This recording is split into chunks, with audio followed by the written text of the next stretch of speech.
How we doing? I am your host, Robert T. Gardner Jr., also known as Dr. Rob.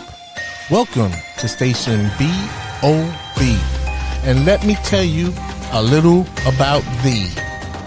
I am a kid from a Harlem hood who turned out good. I got educated like I should. Now I know how to help you grow to become the best of your being in life, love, and work. With that said, I am here to provide you with some clarity associated with the perplexity of the challenges in your life, love, and work. So, without further ado, let's get down on it. Enjoy the show.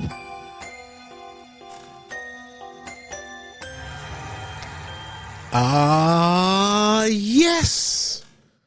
How we doing once again, my friend? Welcome to Station BOB, where you listen to learn how to become the best of your being in life, love, and work. And of course, I am your host, Dr. Rob. How you doing? Just checking in on you with another hot topic on the podcast. Did you miss me? Well, if you didn't, I certainly missed you. And I know you missed me too. But I'm back on the podcast mic with another interesting discussion regarding what's our topic today. Should the 10 Commandments be displayed in classrooms at public schools? And I'll add private schools as well. And before I get started, I think it's important just to point out that I hope that you can open your mind when you listen to this podcast and kind of, get out of your, religious, sensitive bag and just listen in an objective fashion with an open mind, just understanding what we are talking about here, because I may say some things that, to the average religious person may seem, somewhat offensive. But, B-U-T, keep in mind, that's not what I'm trying to do. That's not what I'm doing. I'm not looking to offend. I'm looking to be a teller of truth. I'm looking to provide a perspective that's effective and it is based on, evidence-based research, as I will, talk about in a few minutes. Okay, so just get out of your religious. I'm going to ask you to just step outside of your. Let's not be religious sensitive here. Let's be open-minded and have some fun with this topic, okay?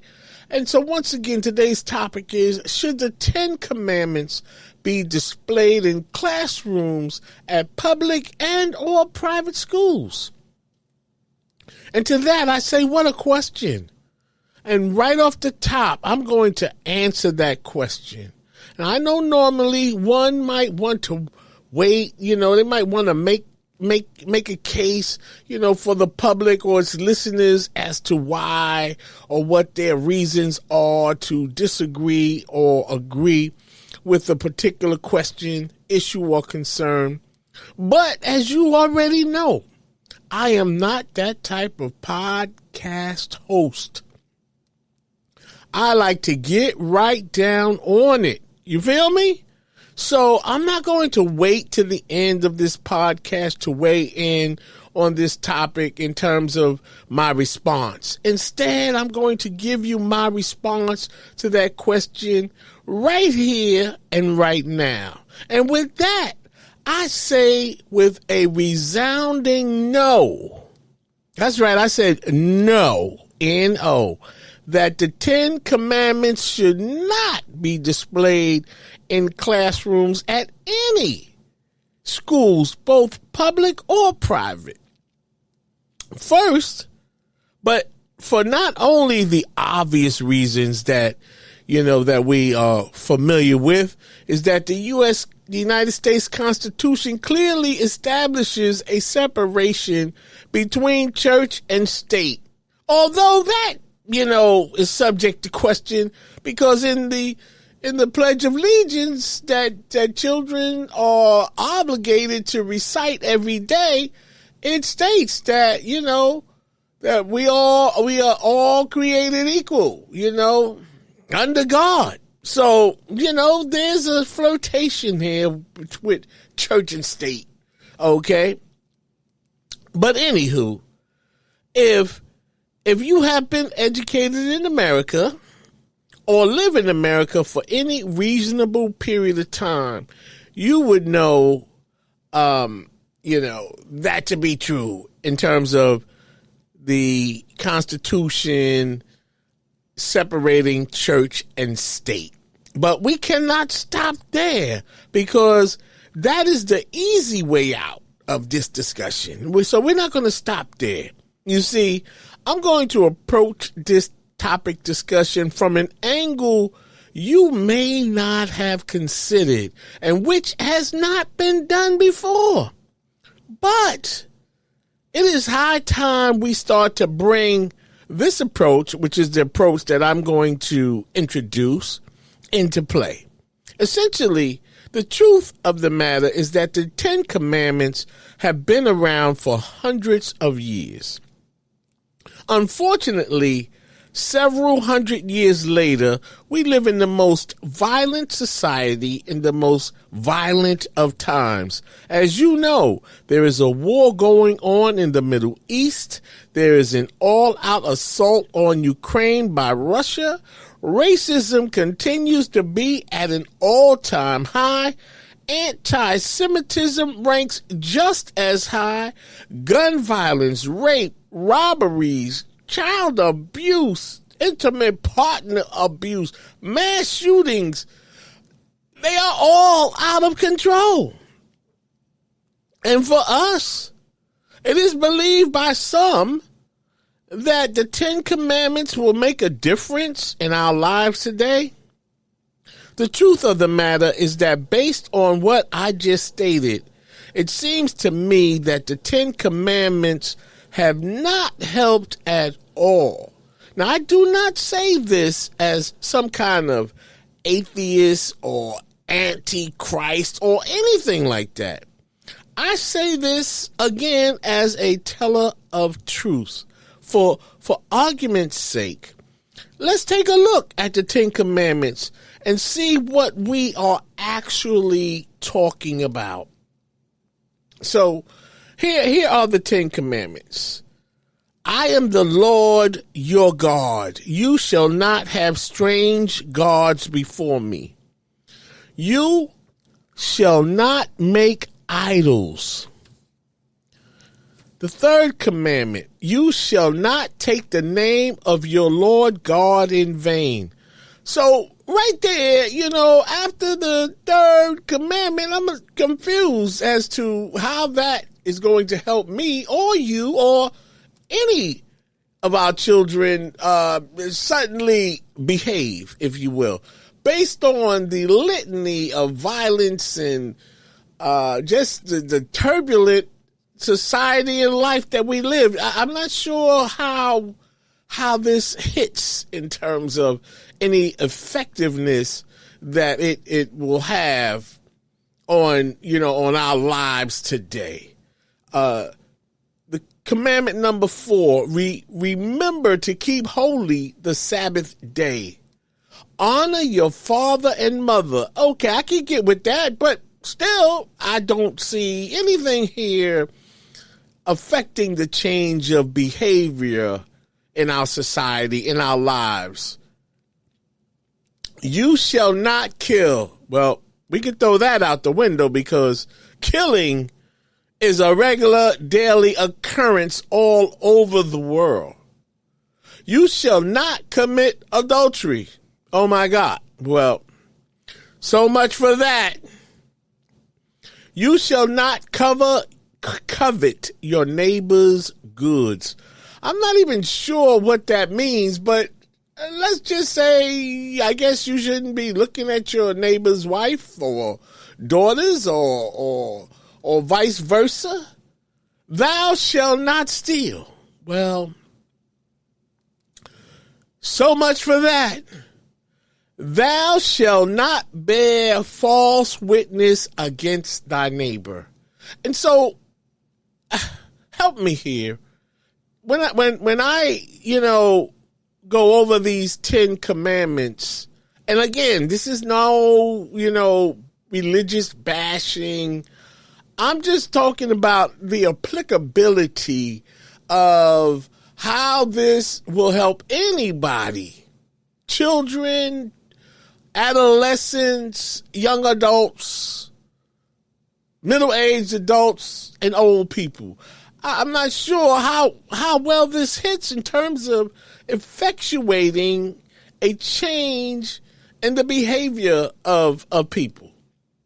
And so, I mean, when I look at commandment 1, like, what does that even mean to any reasonable-minded person? You shall not have any gods before me. Well, before who are we even talking about? Now, without the Bible in your hand, it would be hard to understand, like, who are we even talking about there?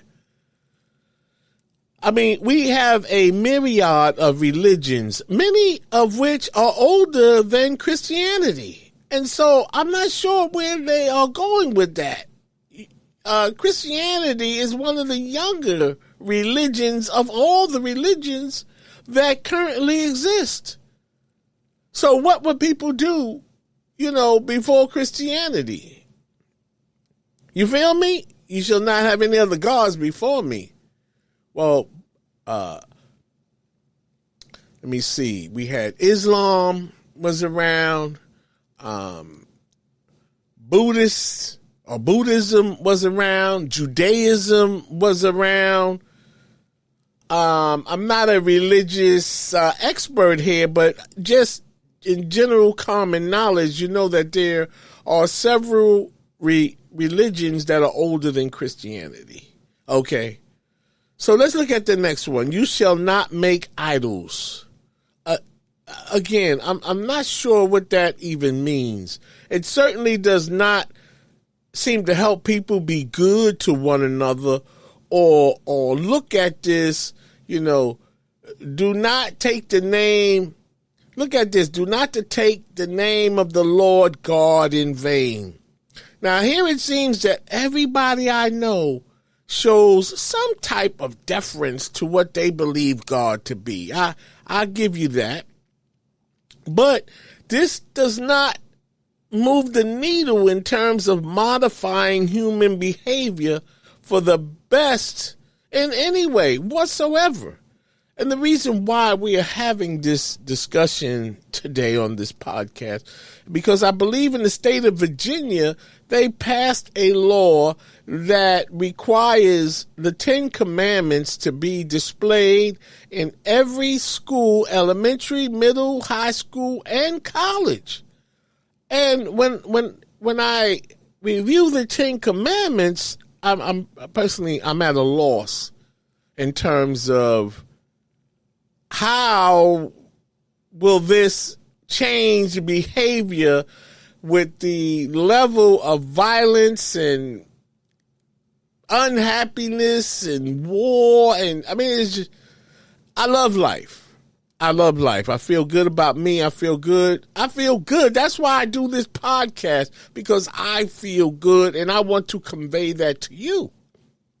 But it's difficult for me to understand, how the Ten Commandments will facilitate the making of the world to be a better place.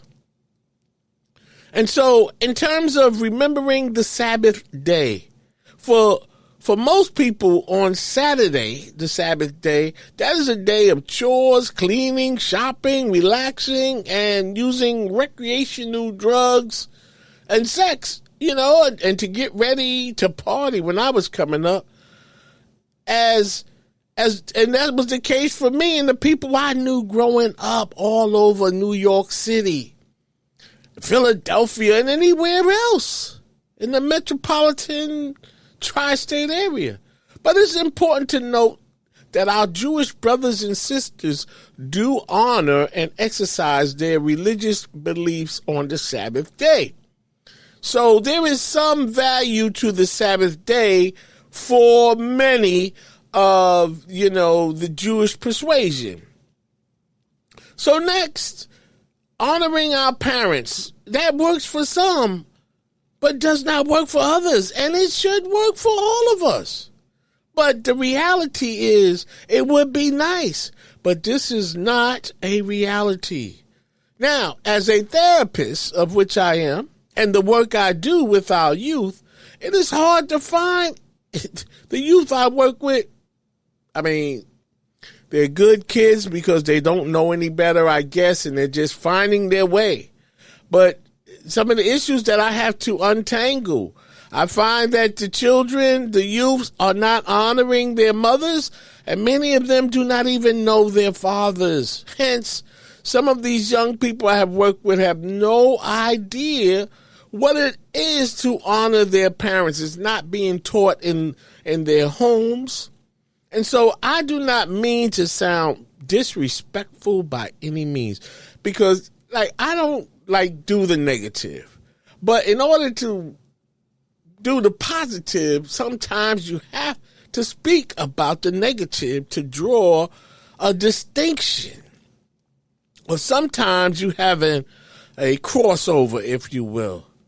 So, again, I don't mean to sound disrespectful by any means, but this is just a reality to where we are today and yesterday, for that matter. I'm just providing my take on the usefulness of the 10 Commandments. And thus far, I do not see how they affect people's behavior and how they would effectuate any change to make the world a better place. You shall not kill, another commandment. Well, I guess we can throw that commandment out the window. Killing today seems to be one of the most easiest things for people to do, no matter what race, religion, or part of the country or world that they live in. Gun violence, killing each other, is at an all-time high. Even though statistics say that crime is down, murder is down, please. It might be down here and up there, but it's not down everywhere.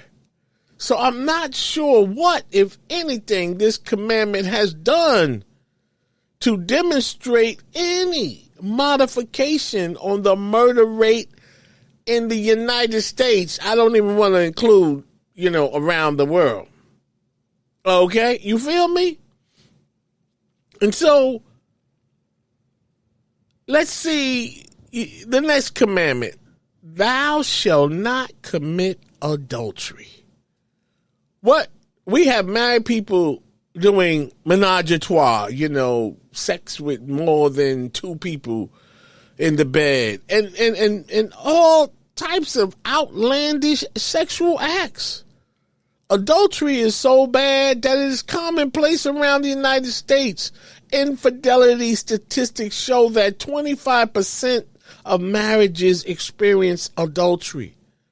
That means that 1 out of every 4 married couples, you have infidelity.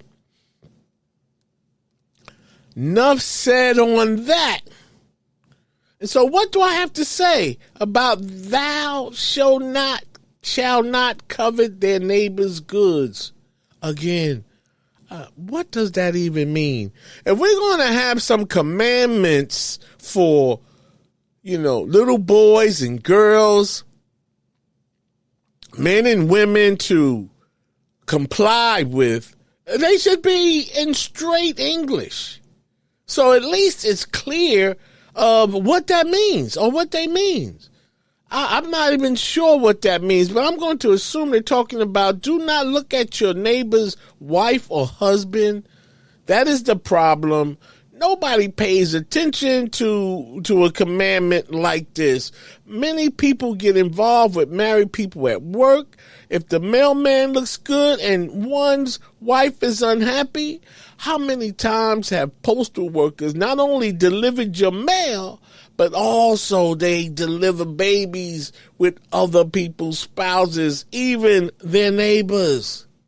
Commandment number 9 says, thou shalt not steal. Well, I will not spend any time on this one.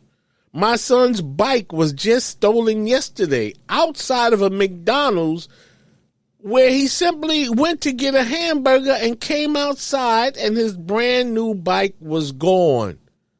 Or would you say stolen? Remember, these commandments have been around for hundreds of years. And for hundreds of years, they have had no appreciable value or effect on the behavior of people for the better. Again, I do not say this as an anti-Christ, anti-Christian, but more so of a teller of truths of reality. In conclusion, the 10th commandment says, thou shalt not bear false witness against their neighbor. Here again. I'm a little boy in the 3rd grade. How am I supposed to figure that out? You feel me? What does that even mean? Do not tell a lie against your neighbor or do something foul to him or her. Well, this is just another futile attempt to regulate behavior that has not been regulated because we don't seem to give a damn about our neighbors, especially if he or she is of a different racial persuasion, different religious persuasion, or perhaps even of a different culture. Now, I said all of that to provide you with the answer to what I believe not only should be displayed in all of our schools, but should also be taught in our classes every day. But before I get to that, I'm going to step aside and let a promo in, and we'll pick up the discussion on the other side of the break. Relationship Readiness Life and Work Preparedness Services, the place you come to for coaching, consulting, and counseling in life, love, and work. We are a multi-purpose service organization that will coach you up, educate, guide, and motivate you to succeed. We provide management training and consulting services for all businesses in the areas of employee relations, unionized employees, progressive discipline, the annual review process, and emotional intelligence to develop effective leaders for your organization. And our relationship counseling services for individuals, couples, groups show you how to become relationship ready with improved self-esteem, resilience, and self-awareness. To learn more about our programs and services, please contact Robert T. Gardner Jr. by email at changeagentrtg@gmail.com or request a meeting for a free 1-hour consultation at relationshipreadiness.org. Thank you, and let's go back to Station BOB. All right, you heard it first right here. How about trying to become relationship ready? With that relationship readiness, that's what the 10 Commandments ought to be doing. So check it out. relationshipreadiness.org. Learn how to become relationship ready. And so, welcome back to the show. Before we return to the topic, I got to have some humor.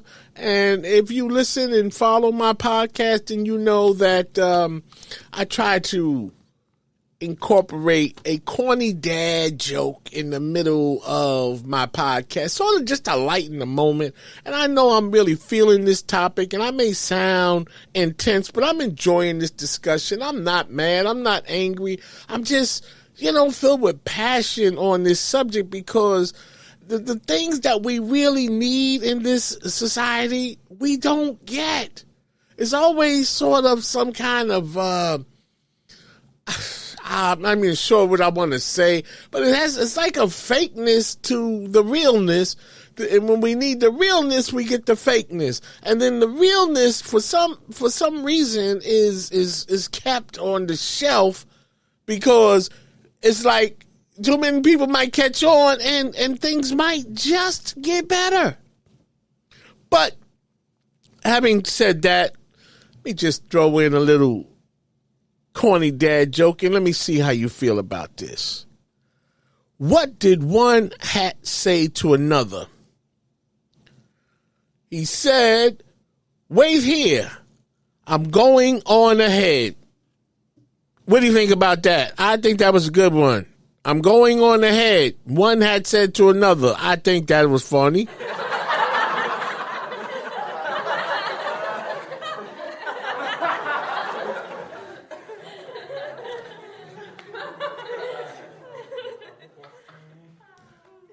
Okay, maybe it wasn't that funny, but it was cute. It was cute. I'm glad I shared that joke with you. Okay, so now, when we left off, I was talking about the 10 Commandments, and where was I? Oh, my God. So, okay, I got it. I was talking about what I'm going to share with you in terms of what my answer would be to what I believe should not only be displayed in all of our schools, but should also be taught in our classes every day. And I think it's important to point out here that good behavior is not something you read about every day.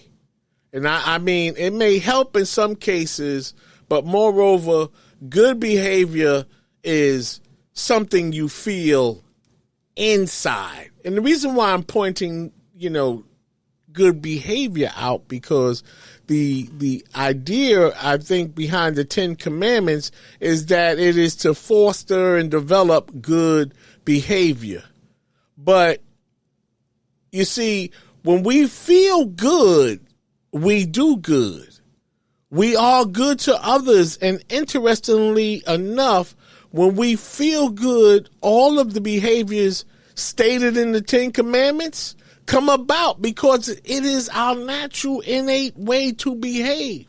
When we feel good about ourselves, instead of reading about it, we can be about it in a more organic fashion. I mean, if you have to read to learn how to be good, you're going to forget some of the things you read.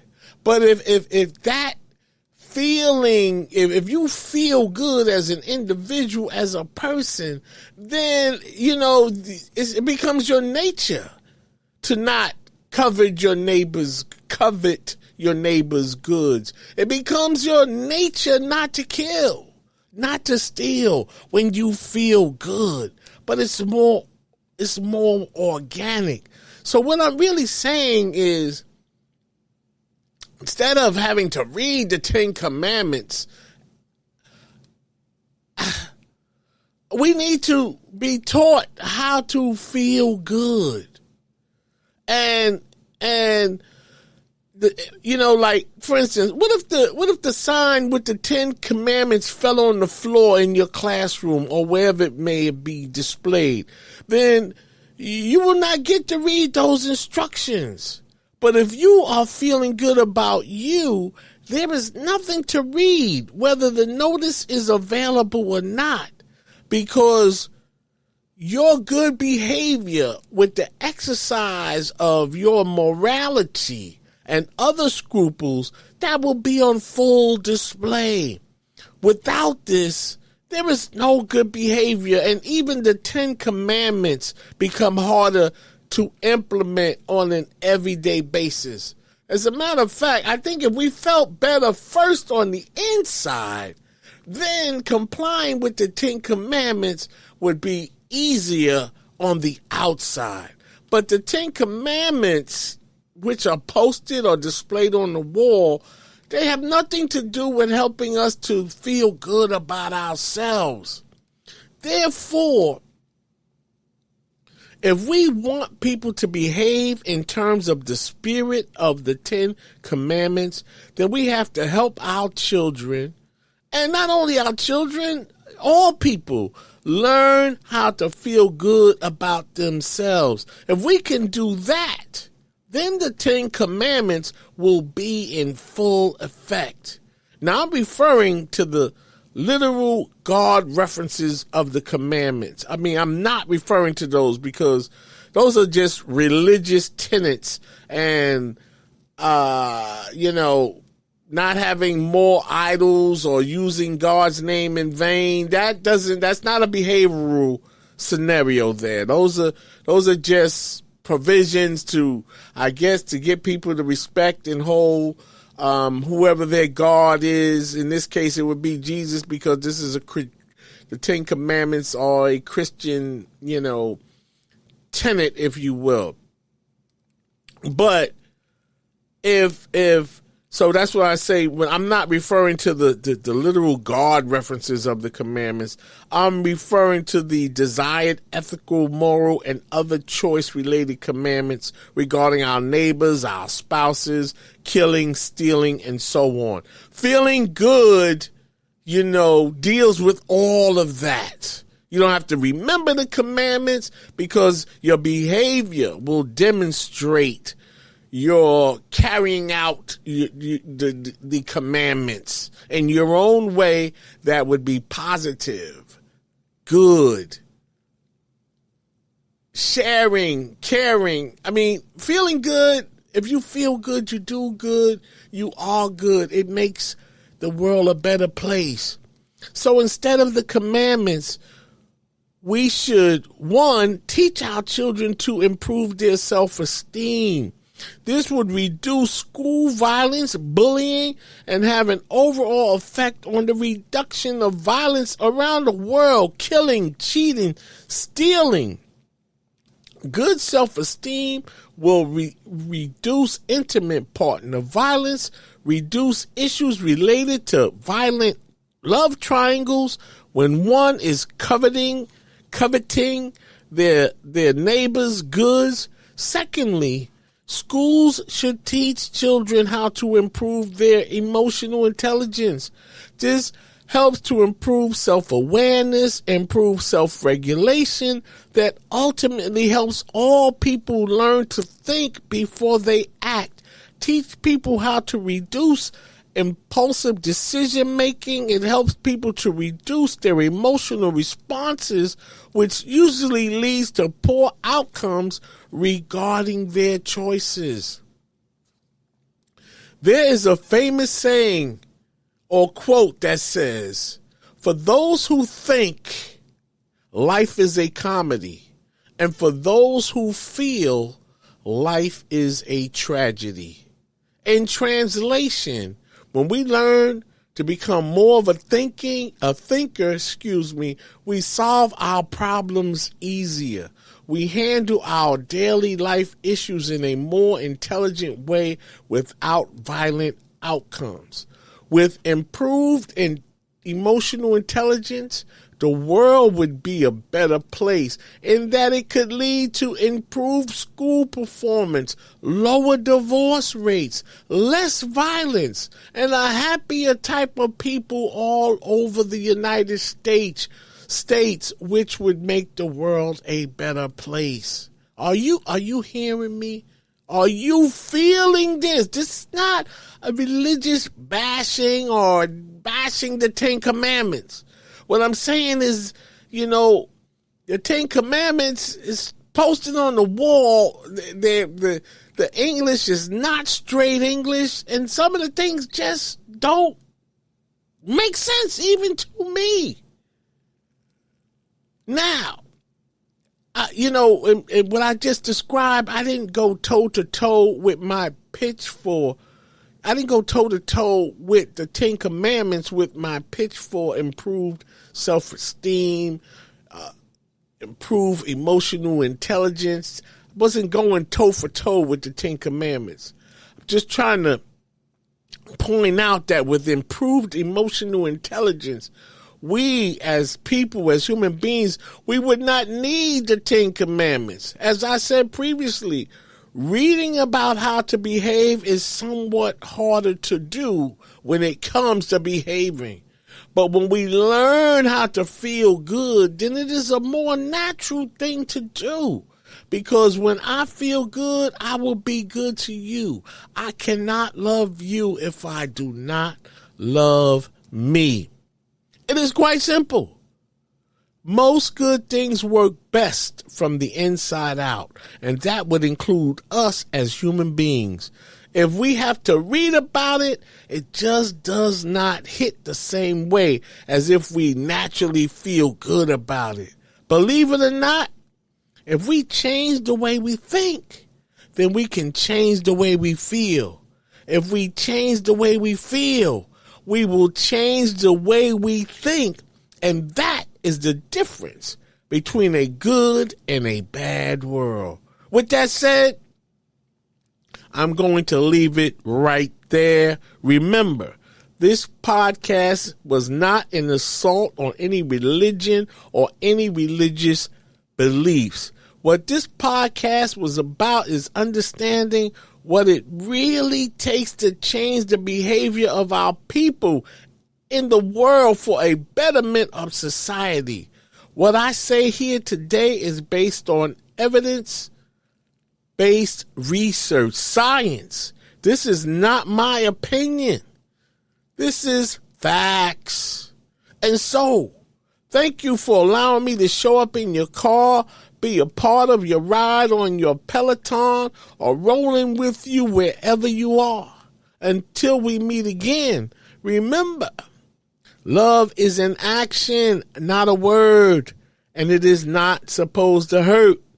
And life is good, even when it ain't. Peace in the Middle East and Ukraine too.